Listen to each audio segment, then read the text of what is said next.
aces. Oh, my lads, you should have seen them running. Asked them why and they replied the Bolton boys are coming.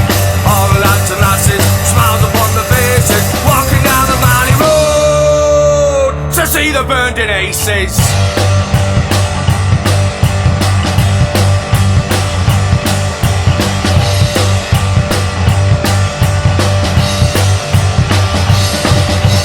Oh, my lads, you should have seen them running. Asked them why and they replied the Bolton boys are coming. All the lads and lasses, smiles upon their faces, walking down the Manny Road to see the Burnden Aces. Oh, my lads, you should have seen them running.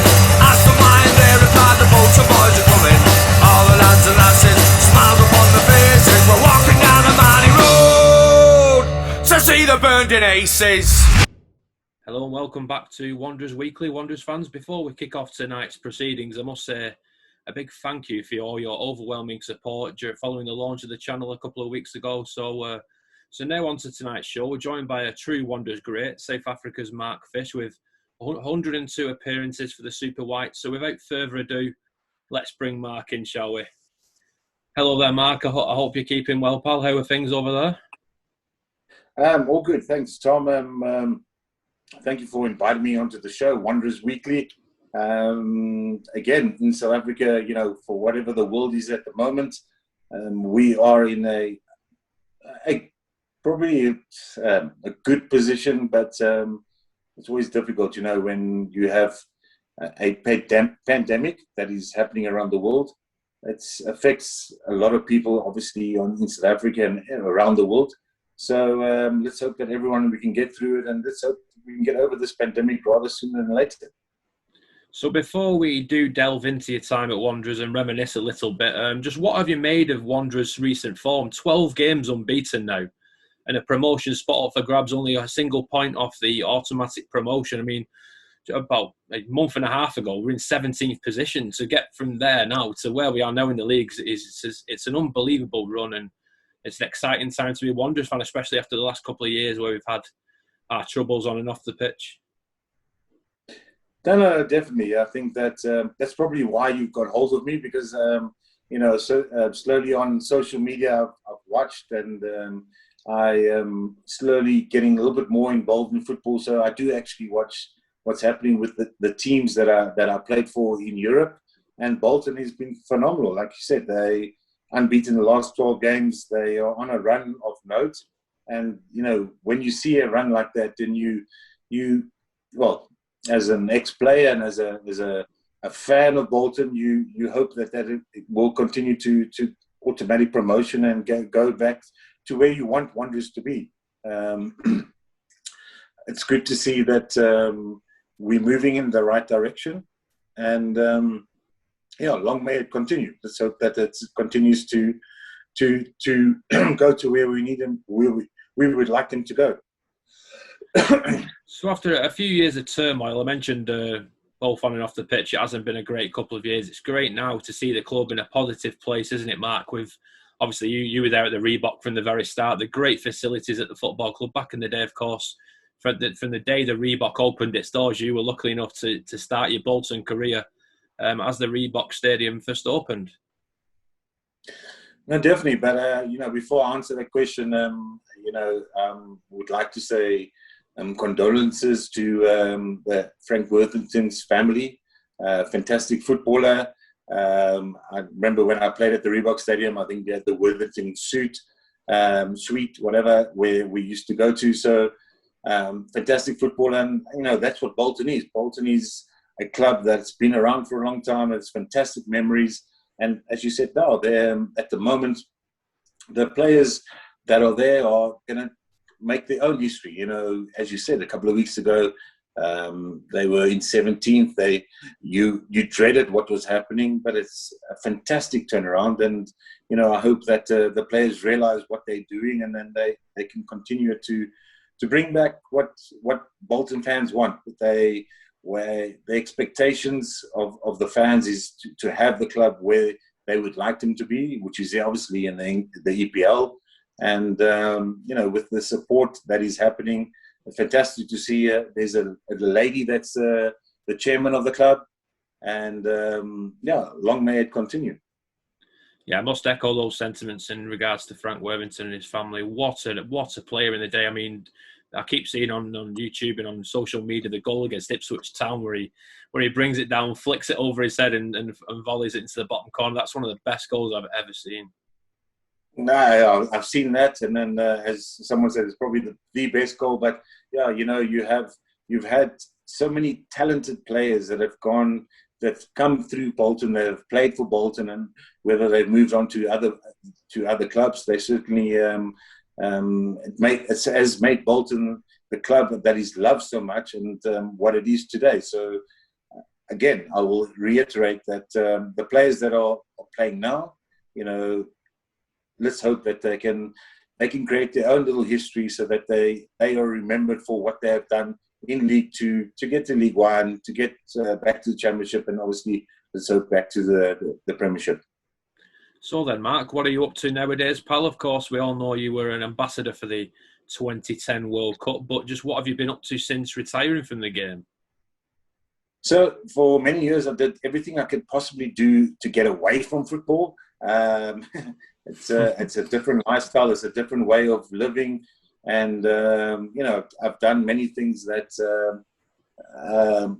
it's taken me away from football. But over the last 3 or 4 years, I've got more back into football.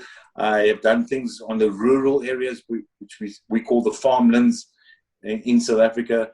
But at the moment, we're actually I'm in a position where, a guy has given me the opportunity to be a football coach, which I never really wanted to be, because I think a football coach, as football fans, we love the game, we respect the game, we adore footballers themselves.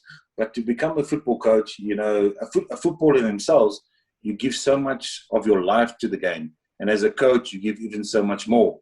So there is an opportunity, and so I've gone from where doing part of my foundation work on the rural areas in South Africa to now, let's see, it's a coaching job, which I would look forward to.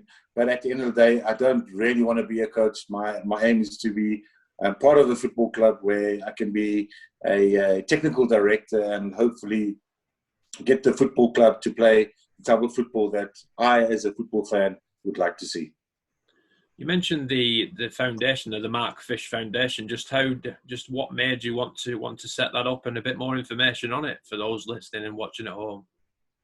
So the foundation was set up because, basically it was actually really set up where I was walking the streets in Pretoria and in South Africa with an individual, and we saw things that were happening on the streets, and we said we really want to change the situation of many people. And then a friend said, well, let's call it the Mark Fish Foundation. I'm like, I don't really want to call that, because it's, again, a lot of pressure, a lot of demand from me as an individual. And once you start that, then you've got to continue it. But anyway, it happened, and then we got approached by the agricultural sector in Limpopo, which is a province here in South Africa, to bring farm workers and farm owners closer together. And it's been bliss since then. Again, they wanted us to use football, so we said yes. But I said, okay, but I have got a different form of football. Like most sporting fans will know, you get the IPL cricket, and you get sevens rugby, what it has done for the sports. We don't really have that for football. We have, yes, you can have five-a-side, you can have indoor, but you're never really going to find a player that plays five-a-side that moves on to play for a Bolton Wanderers or for their national team. So we created a shortened version of football, which is very exciting for me. But it's most important, it's exciting because we need to develop the game on the African continent. Yes, we have the likes of the Mo Salah, we have the likes of Sadio Mane, Aubameyang. You have those individual talents that we see around the world. Yes, I know we have many more, but we don't always see those those African teams as when they competing at the World Cup perform to the level that we want. So we see it upon ourselves to develop South African football, most importantly, but African football, so that we can have African teams not only compete or participate in World Cups, but to actually hopefully get to a semi-final, even a final. So it's a bigger picture, but it's exciting, and I have enjoyed very much the things that I've seen in South Africa, the raw talent that you see in rural areas. Now, when I say rural, we're talking about, sure, I don't think we can say rural in the UK, but you go to a farm, and at the farm you got a school where kids walk barefoot. They don't really they look at their idols in South Africa being either Bafana players or the clubs that we have in South Africa, but they don't aspire to they don't have an aspiration to maybe look bigger, to look at a Percy Tau that's at Brighton at the moment. You know, we look local, we think local, we need to start thinking bigger. And that's what we've tried to do with this format of football that we play. Yeah, I mentioned the 2010 World Cup there, Mark. A fantastic tournament, not only on the pitch, but for South Africa in general. The tournament really did put South Africa on the map from a global standpoint. No, it did. I think it's put one or two individuals obviously on the map, but it put more the African football on the map. You know, it showed that us as an African country can host the World Cup. Obviously, it's a completely different atmosphere, different way of bringing the World Cup to the world in comparison to having it in Brazil or having it in Russia. You know, the two World Cups that have followed after South Africa's World Cup. But it was certainly an experience, you know, to see fans all over the world come to South Africa. You know, myself, you know, sitting at what is our Wembley Stadium, you want to call it, is F&B Stadium. You're watching the likes of Lionel Messi playing for Argentina, Maradona, the late Maradona was the coach at the time. Seeing these football stars performing on this continent, playing in a World Cup in South Africa, you know, for me it was always a bigger picture to try and develop the game in South Africa and on the African continent to show the world that we are capable. We know that we've had World Cups, African World Cup stars in certain tournaments perform as individuals, but never so much as a team themselves. So it was a very proud moment for me as a South African. I remember when we got told that we're going to host the World Cup. I was over the moon, and I was very excited for African football.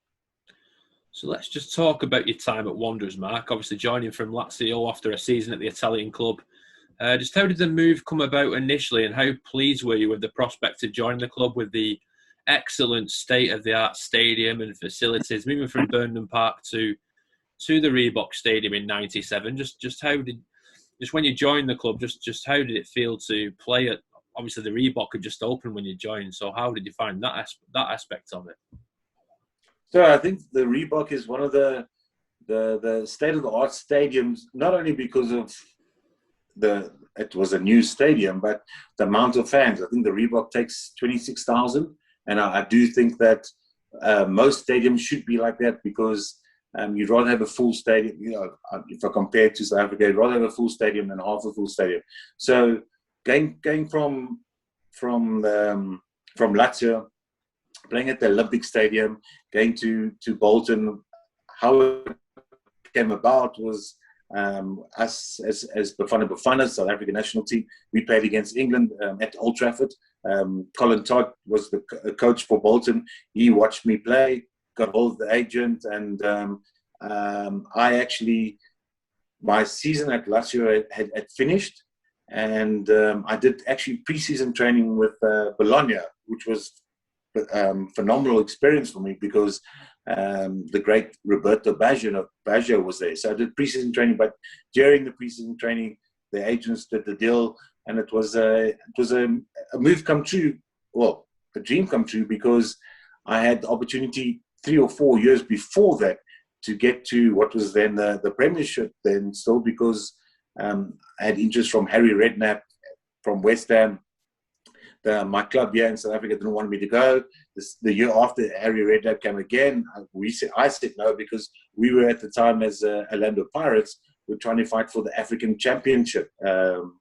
So when it came through, it was a dream come true, because you came to a new stadium, the club had just been promoted, a couple of new players have obviously come in, and also the style of football that Colin Todd wanted us to play was something that really attracted me.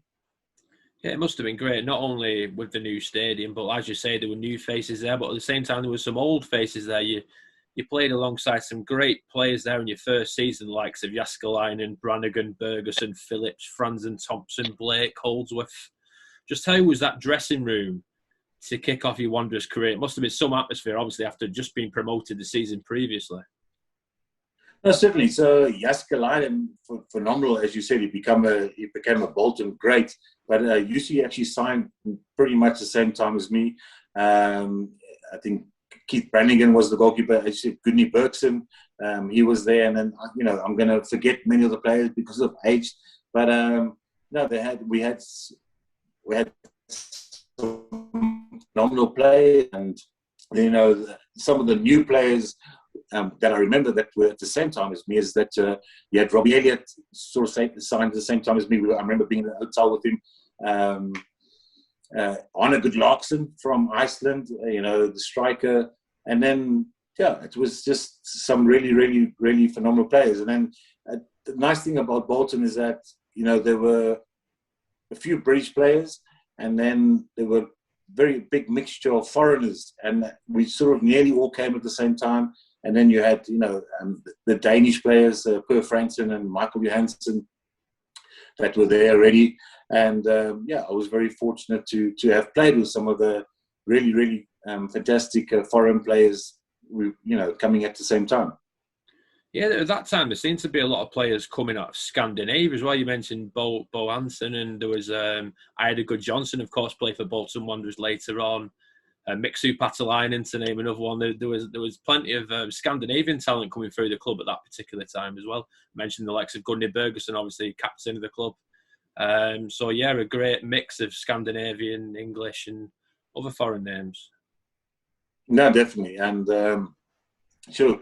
And then even in my time then, not just in the first season, you had as you said, you had Ida Good-Johnson that came in. Then you had Frank Passy. I don't know if people remember him, the Frenchman, who was an absolute phenomenal athlete. I think he came there when he was like 36, and he was just a true professional. So there's many players that came through there that very fortunate to have experienced it. And I think, as you said, that was the Reebok, the new stadium, and everything was set for Bolton to grow as a football club. Yes, they were a fantastic club at the Burnham Stadium, but to grow as a football club, it was very important to move on along with the times. In terms of your first campaign, despite the conclusion, which obviously left us relegated, just how would you summarise the 97-98 campaign? We were mightily unfortunate in that season, I thought. Yeah, no, we certainly were. I remember that when I signed for Bolton, I had to actually leave the country, come back to South Africa to get my work permit. When I went back, but before I left the UK, I watched Bolton against Everton. And I think many fans will remember that, the goal line was not introduced. And on that day, I can't remember if it was a draw, but if we had that goal allowed, it would have been a win. And that game, and then you think of the fantastic wins that we did have, and then you think of the losses that we had, and we had some bad losses where we should have done so much better. And then I think the other day I somehow got to watch the final game where it was when we played away at Chelsea at Stamford Bridge, and again, I was asked the question of, you as a player, knowing you need the result, and then you hear the ums and ahs amongst the Bolton fans. So I don't know if it was worse for us as players, for the actual fans, knowing that they're watching us. They're watching us at Stamford Bridge, and at the moment we're not getting the result that we need, and then we are getting a result, and then we're not. So, sure, it was a fantastic season. I think one of the hardest things still at that time was that we as Africa weren't in conjunction with UEFA and FIFA, in the sense that we still had the African Nations Cup. And the African Nations Cup, or a World Cup qualifier, whichever way you looked at it, it never felt in the same line. It never fell in the same line as it does today with UEFA and that. So I missed out on a few games where I would have liked to think that hopefully, would have been able to play a part. We might have got a result, but that was football then. But it was a fantastic experience. I was very fortunate, as you mentioned, to be part of a fantastic team, fantastic players, a fantastic club, fantastic coaches, and supporters. Supporters are very fortunate. They took to me, and I tried to play the type of football that I would like to see today. So the following season in the First Division, we finished sixth after all the disappointment of relegation in the previous campaign. Just how did you find that particular season? Obviously, Nathan Blake started to find his feet, with Dean Holdsworth also leading the line. But Nathan, a great season there. No, so that relegation season was obviously a very big disappointment for me as an individual, obviously for all the players and for the club and for the fans. But I think the pick-me-upper was that we had qualified for the World Cup. So me as being part of Bafana and our national team, I had that disappointment and then going to a World Cup. So I think it helped a little bit. But as you said, you had Nathan Blake that did form, Dean Holdsworth there. There are some players that, John Sheringham. Sure, I have to think of the players now. But we had some Brandon as well at that particular time started to gel as well into the team. No, certainly. So, yeah, we had some players, and as you said, we ended up sixth, and then we played to get. We got to the playoff finals, where I think by the time, and I pretty much think that was by the time one or two players that had left, and I had become captain of Bolton, and obviously we played against Watford at Wembley Stadium, where it's any footballer's dream to play at Wembley Stadium. But unfortunately, on that day, things didn't happen for us. Just how was that moment for you? Obviously, given the captain's armband, that must have been a proud moment for you. Obviously, your huge affiliation with Bolton and deep into your time at the club, that must have been a great moment for you to pull on the captain's armband. No, for sure. And to be a captain of any team, to be a captain of as a foreigner, to be a captain of a team in England, I think it's an honourable moment for me. And again, with the players that I was playing with, it was a moment to. And again, like I said, you walk out at Wembley Stadium. There's no bigger moment. I don't care if you're playing in a World Cup, to play at Wembley Stadium as a captain of a team, to walk out, and the Bolton fans were very supportive. We as you said, we ended up sixth, so we know how the playoffs go, and to get to the final, it was a moment for us that we certainly anticipated, and unfortunately on the day, I think things didn't go away. But it was an honour for me to lead the team out at Wembley Stadium. So the following campaign, once again, another strong season, finishing the top six with runs to the semi-finals of the FA Cup and the Worthington Cup. Just how did you find that particular campaign? Obviously, Ida Good-Johnson and Dean Holdsworth bagging for absolute fun in that season. But sadly, a season which seen Colin Todd, a manager who brought you into the club. He did lose his job that season, but I can imagine you had mixed emotions during that campaign. Obviously, a great season for the club, but obviously a sad note with Colin departing that season. Definitely, as you said, Colin Todd, allowed me to play the type of football that I wanted to play. And as a team played, we played very attractive football. That's the way he played as a footballer. Disappointed to see him go. Again, disappointed again that we still weren't affiliated with UEFA at the time. So I unfortunately missed the World Cup semi-final. I came back 2000 playing in South Africa. Playing in Nigeria, Ghana in the AFCON, and then went back to play the semi-final and captained that again. So they should have never made me captain, because going to Wembley again, I think it was one of the last semi-finals games to play at the old Wembley Stadium. And unfortunately lost on penalties, where a game that we certainly did dominate. We had players, we had some players play out of their skins and play phenomenally well. But again, a penalty shootout is a lot, and unfortunately we didn't go through to that. But as you said, it's a long season. It's a fantastic season. We did well to get to the 2 semi-finals, and then there's actually a third semi-final that we unfortunately didn't get through neither. So obviously with the new manager Sam Allardyce coming in, a manager who obviously had a lot of success at the club, you found life difficult at the club in terms of getting that regular game time, despite leaving the club for Charlton. Just how would you assess your time at the Reebok all in all, Mark? No, fantastic time. Like I said, it's, new stadium, new experience, playing in the UK, where it's every kid's dream to play for Bolton. Also to play in the UK. My experience with Bolton was phenomenal. I enjoyed it very much. The fans were phenomenal. The players that I played with, and the actual type of football that we played was some of the best football that I played in my life. So I sum it up as a fantastic experience in my life, and I'm very fortunate to have gone through that. So, of course, years later, Mark, the club enjoyed great success back in the Premier League, back into Europe, playing in the Europa League on the cusp of probably getting in the Champions League, if you think about it. Just how pleased were you for the club at that particular time? Do you often look out for Bolton's results and how they're doing and stuff? So I was very fortunate to be now in January. I was part of the CAF technical study group, and I was with Fadiga.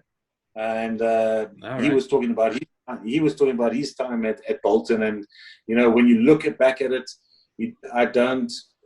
when you go to a new club and you play football, you follow the team, but you don't really follow it because you've got your own things that you need to do, and didn't realize how many unbelievable players actually came through Bolton, and the sort of success that they had.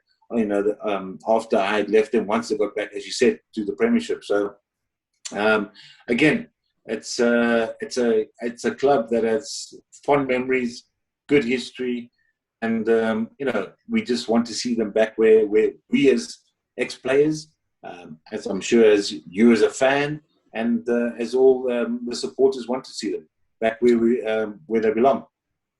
So in terms of your international career, Mark, you made 62 caps for your country, winning the African Cup of Nations in 1996. What a feeling that must have been for you on a personal note, and the boys in the dressing room. No. So,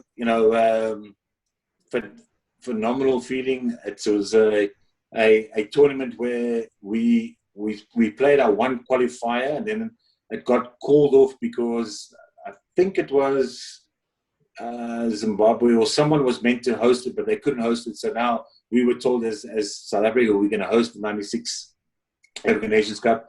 And again, the way that tournament panned out, it was just playing in front of a country that has just come out of democracy, just got into democracy, sorry. And then we had our Springboks, our rugby team that had just won the World Cup in 95, and going into football, we're going to have to say that, it's not really, at the time, it would have seemed like it's not really a football orientated or loving country. It's more cricket or rugby. And, once we played the first game, I think the first game we played against Cameroon. They were the number 1 ranked team on the continent. And we comfortably beat them 3-0. It should have been more, And then I think in the change room, we started believing, okay, well, if we can do this, let's do it the next game. And by the time we got to the semi-finals, who was then against Ghana, we had the great Tony Yeboah, but we also had the great Lucas Hadebe that was playing for Leeds that, marked him on the box in that game. I always felt that, and even when I look back, that whoever won that game would have gone on to win the African Nations Cup. And we fortunately beat Ghana 3-0. We beat Tunisia 2-0 in the final. And it was more than just lifting a football trophy. It was what it did for the country. You had people that had watched other sports, and now they were watching football because we had put football on the map, not only South Africa, but obviously on South Africa on the football continent, being not only Africa, but obviously on the world. You mentioned there about the players that you've played with at Bolton and the success that you've had there, and obviously pulling on the captain's armband. Let's just talk about your international career. You played with alongside some great players. You must have some great memories. You mentioned the African Cup of Nations there. But just how would you summarise your international career? Great pride, of course, playing for your country. No, definitely.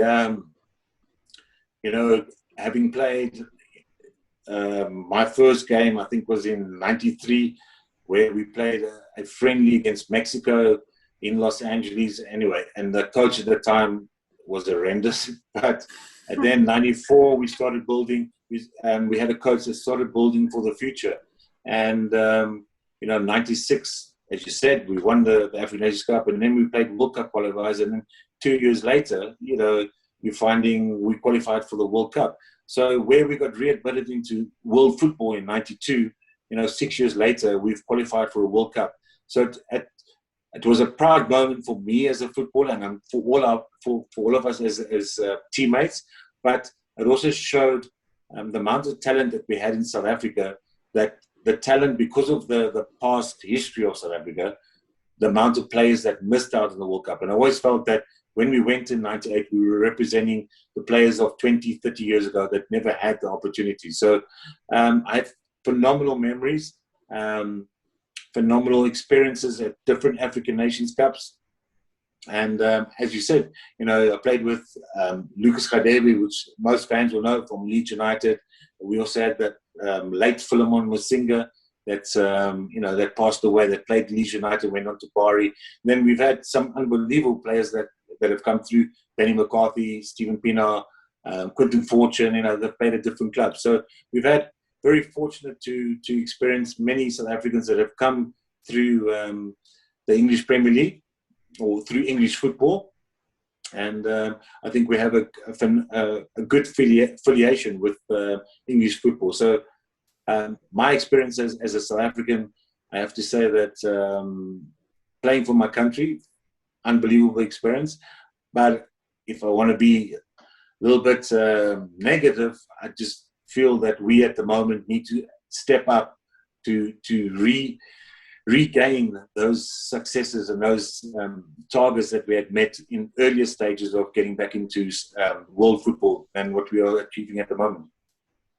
Yeah, and I think you've achieved a great deal, Matt. Not just at Bolton Wanderers, but at South Africa. You've really helped put them on the map. I mean, a good friend of mine, he's a professional darts player. He's called the African Warrior, Devon Peterson, and he's a top-ranked South African player, and he plays professional darts for a living. And he's an absolute massive fan of yours. He absolutely adores you. He said when he found out that I was doing this interview, he was overawed with it. So that effect that you've had on not just only the South African public, but even professional sportsmen within South Africa, that's the sort of effect that you've had on them and their lives. No, well, that's certainly. I appreciate that, and I just think that we were at the time very fortunate to, as I said, getting back into world football, and there was an era of sports in South Africa. At the time, as I said, we won the World Cup rugby. We had a phenomenal cricket team. Then football was put on the stage, and so if you're in that era of being 30, 35 years old, then you would remember it. And we, as a country at the moment, yes, we won the World Cup rugby in 2019, phenomenal achievement, but there's so much more that we need to do, and the whole chemistry or makeup of sports and how it's getting involved with politics in our country puts the sport on the back bend. So, I'm very fortunate to have been involved with that and been part of that. And let's hope that we can see more sportsmen qualifying for world events, and also hopefully Bafana. Most importantly for me is to qualify for the next World Cup. We have only qualified, yes, we only rehabilitated in 92, but we had so much short success. We qualified for 98, we qualified for 2002. 2010 doesn't count because we hosted it, but we haven't qualified for a World Cup since. So we are a sporting nation, certainly, but we also a nation of expectation. And if we have our rugby guys having mentality and changing their mentality, going on to win World Cups, we need to do that same as in football. As a continent, we have, if you look at the whole continent, we have the best facilities on the continent. We have money that has been put into football, but we just need so much more. I mentioned previously there about joining Bolton at the Reebok, but how much did you know in regards to the club's history and heritage? Obviously, Burnham Park previously being such an iconic ground prior to the Reebok being built. No, I didn't know much of it. All I knew is that I had moved from Burnham Park to the Reebok Stadium and a new stadium. I went past Burnham Park a couple of times, but the history of the club, I learned a little bit more once I was playing there, but I didn't know much of the club before I signed there. So the reaction to this live show has been fantastic, and the Wanderers faithful to this very day still absolutely adore you, Mark. So have you got a message for the Wanderers fans watching at home? So thank you very much for that message. Certainly all I'm going to say is that let's keep supporting the Wanderers, and let's make sure that they continue this run, they get promoted, and let's remain behind the team. And I would like to see them, as we all would, get back into League One, and let's make slow progress to hopefully one day that let's make a time limit. So hopefully in 3-4 years time, that they're back in the English Premiership. Then hopefully me would be, if I say 4 years time, as a 51-year-old, I would come watch the Bolton playing back at the Reebok Stadium in the English Premier League. So many thanks to Mark for joining us live here at Wanderers Week. As an admirer growing up, I must say it's been a huge privilege today, Mark. So thank you very much for that, pal. Thank you very much, my friend, and have a fantastic evening. Oh, me lads, you should have seen them running. Asked them why and they replied the Bolton boys are coming. All the lads and lasses, smiles upon their faces, walking down the mighty road to see the burned-in aces. Oh, me lads, you should have seen them running. Asked them why and they replied the Bolton boys are coming. All the lads and lasses, smiles upon their faces, walking down the mighty road to see the burned-in aces.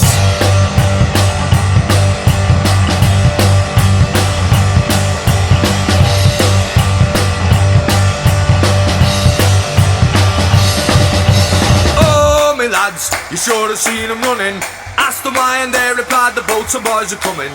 All the lads and lasses, smiles upon their faces, walking down the mighty road to see the burned-in aces. Oh, me lads, you should have seen them running. Asked them why and they replied the Bolton boys are coming. All the lads and lasses, smiles upon their faces, were walking down the mighty road to see the burned-in aces.